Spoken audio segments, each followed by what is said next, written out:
Salutations, chers convives, et bienvenue dans cette nouvelle épopée.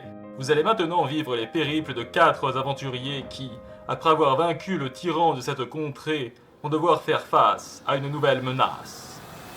Ces terres n'ont pas toujours été luxuriantes et généreuses. Dans des temps plus ternes, cette lande était devenue la proie des sévices d'un dragon, dont les flammes occultes maudissaient la vie qui s'y trouvait. En quête de gloire, et aussi parce qu'il faut bien s'occuper un peu, un groupe d'aventuriers avait accepté de défier ces légendes. Menés par Lord Hrothgar, les compagnons d'armes bravèrent la brume ténébreuse de la comté et blessèrent lourdement le démon.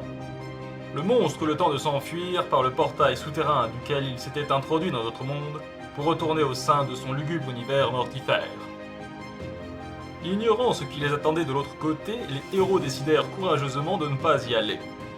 Aucune arme n'étant capable de réduire le portail à néant, les guerriers séants décidèrent sciemment de séparer grossièrement les blocs constituant ce portail imposant, empêchant le retour du géant. Sur les cendres encore chaudes de ce combat libérateur d'une lande oubliée des dieux, la vie réapparut, se nourrissant à nouveau des rayons de chaleur perçant l'impie brouillard. Les glorieux vainqueurs bâtirent leur forteresse au-dessus de la cavité d'où était venu le titan, protégeant ainsi l'accès à cette cave damnée.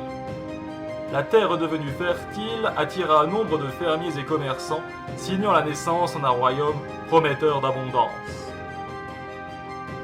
Le roi et ses conseillers entreprirent de disséminer les pièces du portail aux 4 coins de leur terre, dans des sanctuaires dont l'emplacement n'était connu que de ceux qui les avaient érigés.